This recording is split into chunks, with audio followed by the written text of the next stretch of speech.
চা আমাদের সকলেরই কম বেশি পছন্দ, আর সেই চা যদি হয় আইস চা তবে কেমন হয়। তো চলুন এই গরমের মধ্যে আজ রেসিপি রেডি করছি আমি আইস টি।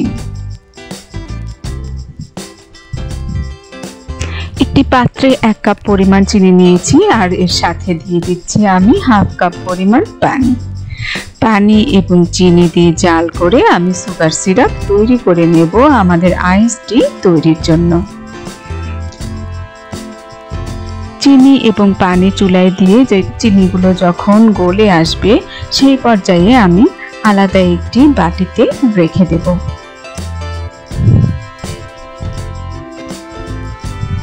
তৈরি হয়ে গেল আমাদের সুগার সিরাপ, যেটি আমি পরবর্তীতে আইস টি তৈরিতে ব্যবহার করব। এবার আবারও একটি পাত্রে দিয়ে দিলাম আমি 1 কাপ পরিমাণ পানি, আর এর সাথে দিয়ে দিচ্ছি আমি 1 টেবিল চামচ পরিমাণ চা পাতা। যেমন ঘন আমরা অথবা গাঢ় লিকার অথবা হালকা লিকারের চা খেতে চাই, ঠিক তেমনই আমরা চা পাতা যোগ করব এতে।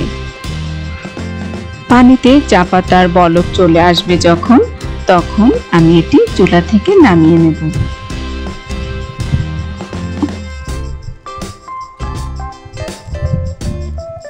হয়ে গেছে আমাদের চা।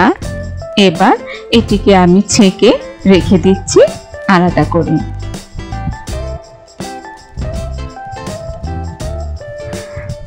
এই চা ঠান্ডা হতে থাকুক, এর মাঝে আমি আরো এক ধরনের চা তৈরি করে নেব। এখানে আমি 3 ধরনের চা তৈরি করব, আর সেজন্যই আমি 3 ধরনের চাগুলো রেডি করে নিচ্ছি।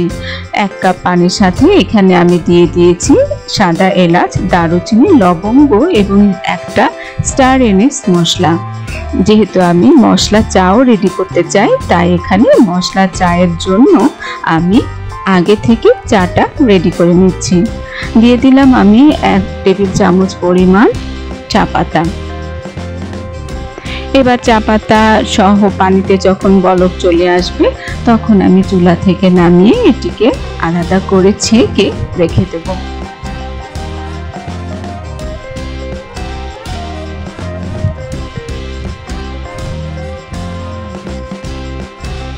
ব্যাস, আমাদের মশলা চায়ের জন্য চাটা রেডি হয়ে গেল। এখন এগুলোকে ঠান্ডা করে তৈরি করার পালা। আইস টি যেহেতু বরফ তো অবশ্যই লাগছে। গ্লাসে আমি দিয়ে দিলাম কয়েক টুকরা বরফ এবং সাথে দিয়ে দিচ্ছি লেবুর স্লাইস।